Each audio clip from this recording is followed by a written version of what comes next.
Our story begins inside of the Jedi Temple hangar as Anakin Skywalker is landing his speeder with information that will threaten the entire foundation of the Republic, the Jedi Order, and the Clone War, and of course his own personal life.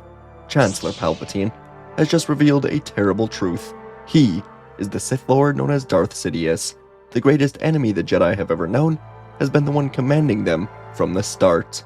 Anakin's greatest mentor has been the man that he's been destined to destroy, or so the prophecy says. He didn't know what to do. All he could do for now was tell the Council about it, and hope that they make the right choice. Anakin didn't even know what that right choice would be. But as Anakin walked deeper into the Jedi Temple, Mace Windu was sitting next to a comms table, pondering everything. Minutes ago, he was alerted that General Kenobi has destroyed Grievous on Utapau. Obi Wan said that he plans to stay and help his men liberate Utapau, but Windu gave him new orders. He told Kenobi to return to Coruscant immediately, as he wants Obi Wan to be a part of the squad that goes and removes Palpatine from office. This was a calculated move that Windu and Yoda discussed in a private meeting after Yoda got to Kashyyyk. During this war, Obi Wan, much like his former Padawan, has become a household name across the Republic. When Republic citizens, children and adults alike, hear that Obi Wan has been sent into battle, they can be sure of two things. One, Anakin is almost certainly with him, meaning any enemy will be outmatched. And two, Obi Wan has become known around the galaxy as the Negotiator. His judgment is trusted around the galaxy, and he's ended as many battles with diplomacy as Anakin has ended with his lightsaber. So, the logistics of having Obi Wan here for the crucial moments just made sense. After the Jedi remove Palpatine from office, there will be tension around the Order, the Senate, the courts, and the citizens of the galaxy. They will all question the motives of the Jedi. They will call them treasonous. But if Obi-Wan is with the group, then perhaps the tension can be subdued by knowing that Kenobi would not move on the Chancellor without reason. As much as Windu didn't want to care about this kind of stuff, he had no choice. He also knew that the galaxy didn't exactly see him in the same light that they saw Skywalker and Kenobi. Windu was known much more for his stoicism and his willingness to do whatever it takes for the Republic, even if it doesn't look as good.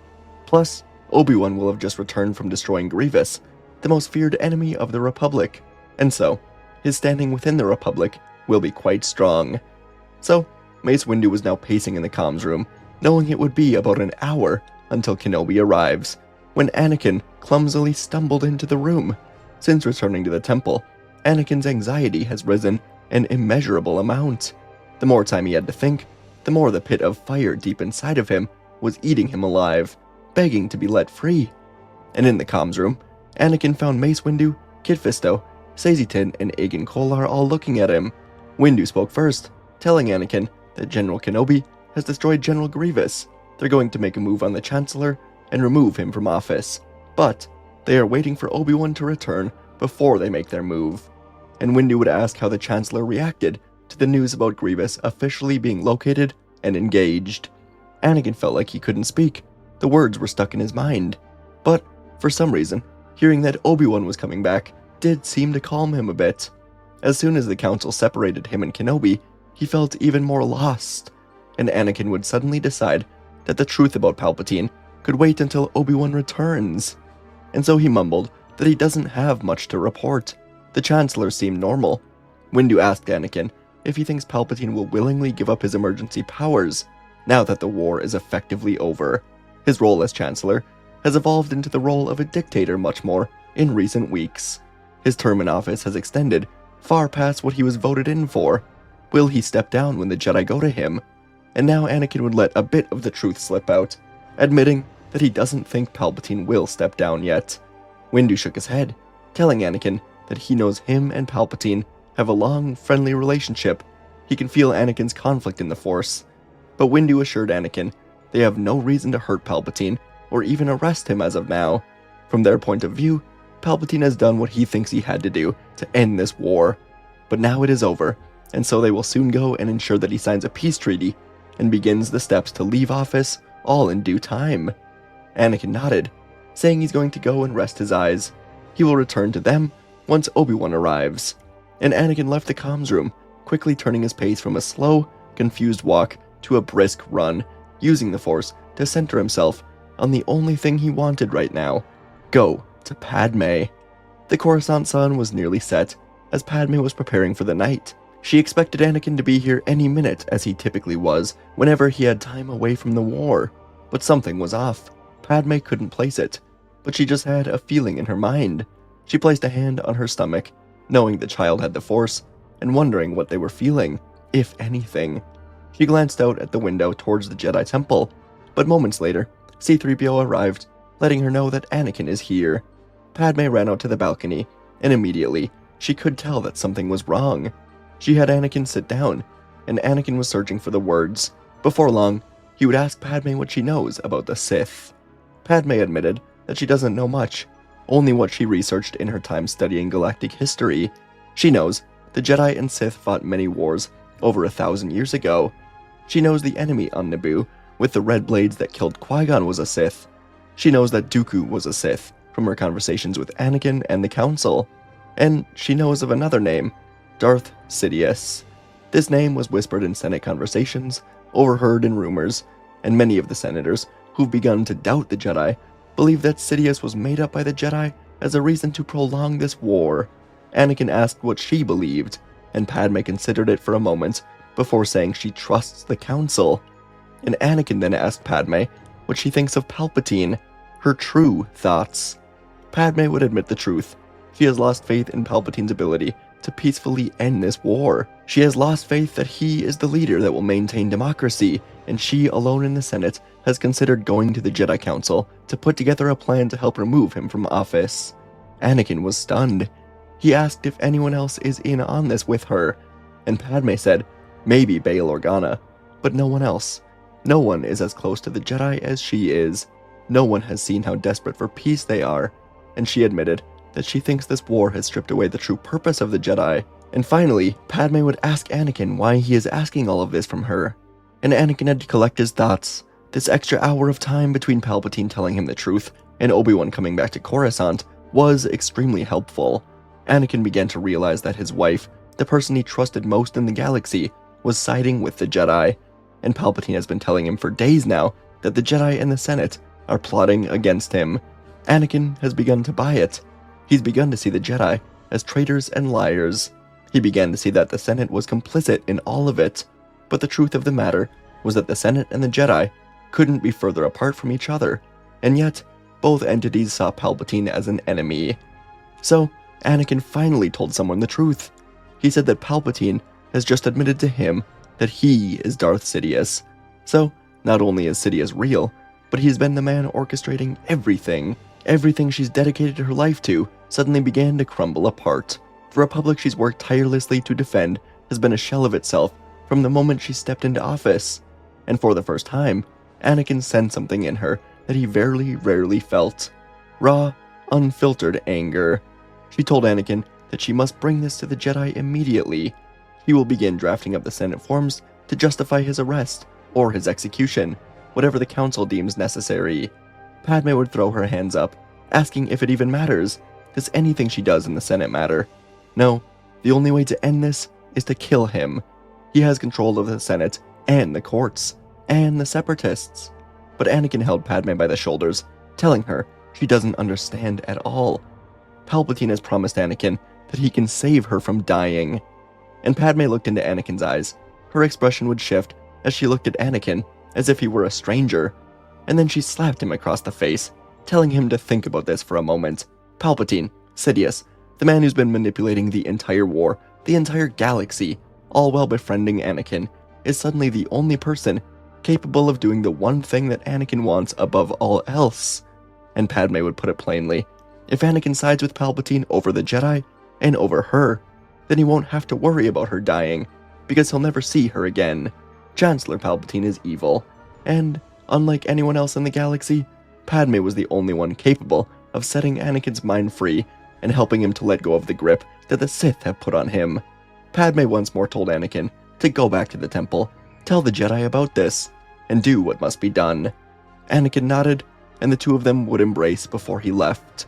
As Anakin flew back to the temple, Sidious was standing in his office, wondering exactly what was going on.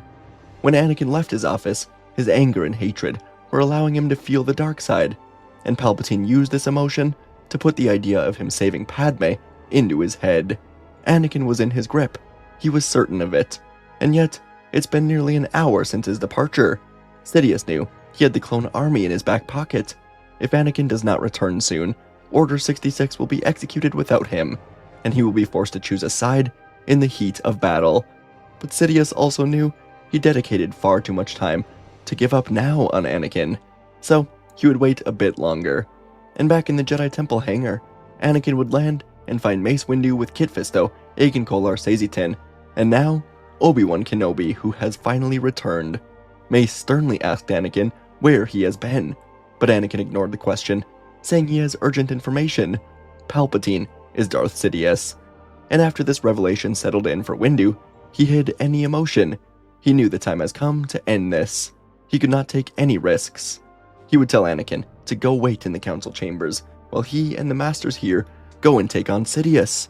They moved for the shuttle, but Obi-Wan looked to Anakin, clearly conflicted, broken by this, and he would tell Windu to wait. Mace told Obi-Wan they don't have time to argue, but Obi-Wan said he's not asking. He needs to speak to him alone about this. Mace inclined his head, intrigued by this assertiveness, and he nodded, walking with Kenobi to the center of the hangar. And Obi-Wan told Mace Windu, with respect, that he does not know what he's up against. Kit Fisto, Agen Kolar, and Sazitin are excellent, powerful Jedi. They could destroy an entire planet of battle droids if they had to, but they are no match for a Sith Lord. Taking on a Sith Lord is not about power with the Force or skill with the lightsaber. None of that matters right now. What matters is experience. The Sith do not fight like the training droids and the holograms in the temple. They bend the Force to their will. They fight solely to kill. And no one has as much experience as him and Anakin. To put it bluntly, the other three Jedi would be in their way. They will die. Obi-Wan said he's fought Maul, Savage, Ventress, Dooku. Anakin has fought and killed Dooku. Mace said he doesn't trust Anakin, but Obi-Wan told Mace to let Anakin earn his trust. And Kenobi said that he's certain they cannot win this fight without him. Mace knows it deep down. Mace shook his head, saying that he always has known deep down that him and Skywalker were going to be the death of him. But he hears Kenobi's points, and he is right. Windu walked over to the other three Jedi, and he told them to lock down the temple. Should they fail to defeat Sidious, there is no telling what could happen to the Jedi. None of them would argue. Windu then beckoned to Anakin, and together he, Obi-Wan, and Mace would take off to Palpatine's office. And on the flight over, Anakin told them that he went to tell Senator Amidala about this before he told the Jedi. They can be sure that the Senate, led by her and a committee, will support whatever the Jedi must do today. And soon enough, the doors to Palpatine's office would slide open. He turned to greet the Jedi, and Sidious was immediately shocked to see that Anakin was with them, with very little conflict swirling in his mind. Obi-Wan was here as well, and Windu, Kenobi, and Skywalker, three of the most experienced Jedi in the Order in terms of fighting the Sith, were here to take him on. So be it. Windu would step forward first, Obi-Wan and Anakin on his sides, and all three blades would ignite. No words were needed. Sidious drew his own weapon, and he quickly struck at the Jedi as they all moved in at one time, trying to end it instantly. The Sith Lord reacted with insane speed, lunging at Kenobi with an overhead cut. Obi-Wan rolled away, but Sidious shifted directly towards Anakin. His blade whipped low at Anakin's legs, and Palpatine would jump over a strike from Windu, knocking him back as well. Palpatine pushed forward, striking at each Jedi in quick bursts. Obi-Wan caught the first two blows, but was driven backwards towards the entrance of the office. Anakin intercepted the third strike, redirecting the momentum so Windu could step back in. The three of them tightened their formation, advancing together.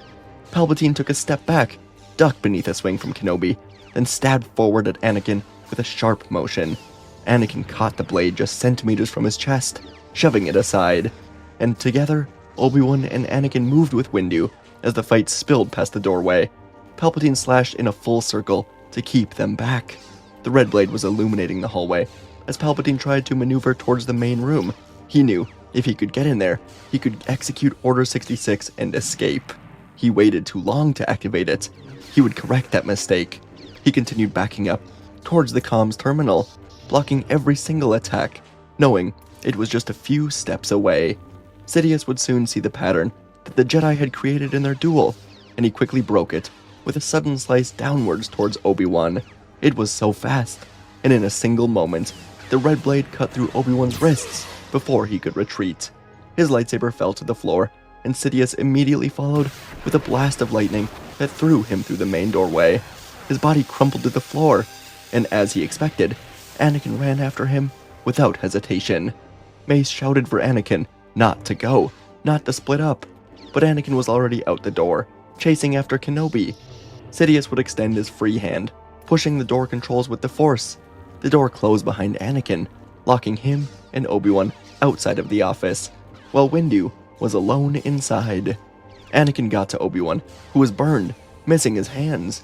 He was dazed, and the pain and shock of it was getting to him.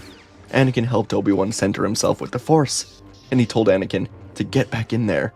Sidious wants them separated. He'll be just fine without him. And inside of the office, Windu and Sidious clashed as Windu executed a sequence of blows aimed at Sidious's shoulder and head. Sidious parried each one and launched for Windu's chest. Windu stepped away and pushed Sidious away with a shove of the Force. Both men paused only a second, breathing hard, blades raised. Sidious knew that Windu was the last barrier standing between him and the destruction of the Jedi Order with Order 66. He lunged at Windu with a thrust aimed at Windu's stomach, forcing him to twist, and he immediately pivoted, having his opening. Sidious slashed across Windu's upper arm. The blade tore through flesh and bone, severing the limb at the shoulder. Windu stumbled backwards, and Sidious kicked Windu squarely in the chest.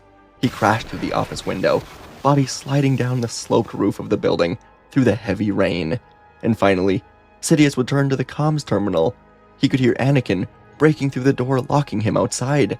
Sidious turned on the terminal, preparing to execute the order, but Anakin would gather everything in him, unleashing it in a single violent blast of the Force. The hinges tore from the frame, the reinforced door ripped free, flying across the room.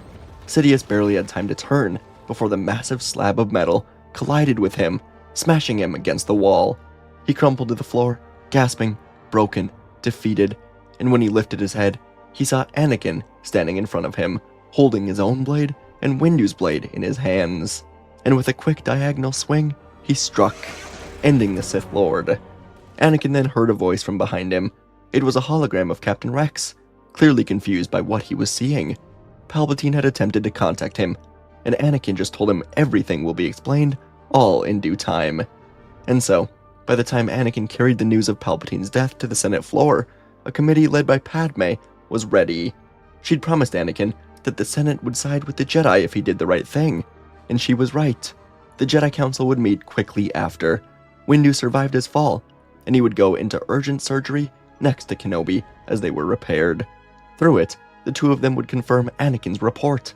The Council would begin to reorganize, moving away from roles as enforcers of Senate policy. And across the Separatist alliance, many leaders agreed to peace talks once they understood that they had been manipulated into a manufactured war alongside the Republic. The wider galaxy reacted with a mixture of relief, anger, and exhaustion. So many innocents died in this war, so many more had suffered, all for nothing, leading the people of the galaxy to demand better of their leaders. There would be heavy reparations, structural reform and rebuilding. Banking clans and corporate sectors would try to distance themselves from Palpatine's schemes, but countless executives were arrested for aiding the conspiracy. Mandalore offered to host neutral peace talks after Ahsoka and the Republic had arrested Maul. Sullust and Mon Cala were among the planet's volunteering aid fleets to assist the reconstruction, and ironically enough, the war that tore the galaxy against each other ended up bringing them together. Padme's committee evolved into a temporary emergency government task force, and by unanimous vote, she was chosen to lead it. She declined the position of chancellor, instead creating an equal council of both Republic and Separatist senators. Her priority was stabilizing the galaxy, and she stripped power from the top down. When the committee was organized, she stepped away, giving a healthy birth to the twins that would soon be key members of the reformed Jedi Order, going forward with their father. And thanks to Kenobi's involvement, the Jedi were not seen as enemies because they trusted his judgment, they trusted Anakin, and soon they would learn to trust the entire council, just trying to do what was right for the Republic, and getting away from the Senate in the end, knowing it was the path to maintain the future of the Jedi Order. And folks, that is our story for today. Yeah, enjoyed it a lot. It was a comment I actually got maybe 3 days ago, a couple videos ago, and yeah, I'd see. I do your suggestions. I do your suggestions when I see them. Not when I see them, but like when I see one that's like, oh yeah, let's do this.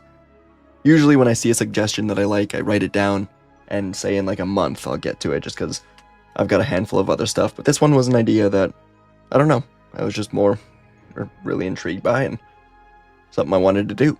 Had a fun idea for it. The premise of it was really just based on, first, what happens like in the hour, I guess, when Anakin, say, goes to Windu after he learned the truth, and Palpatine, and Windu is not yet ready to go do it because he's waiting, and then Anakin goes to Padme.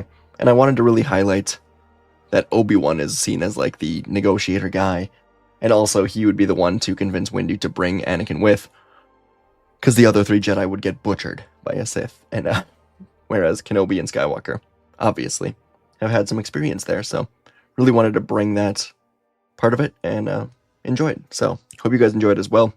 Let me know what you thought, and of course, let me know what you want to see in the next video.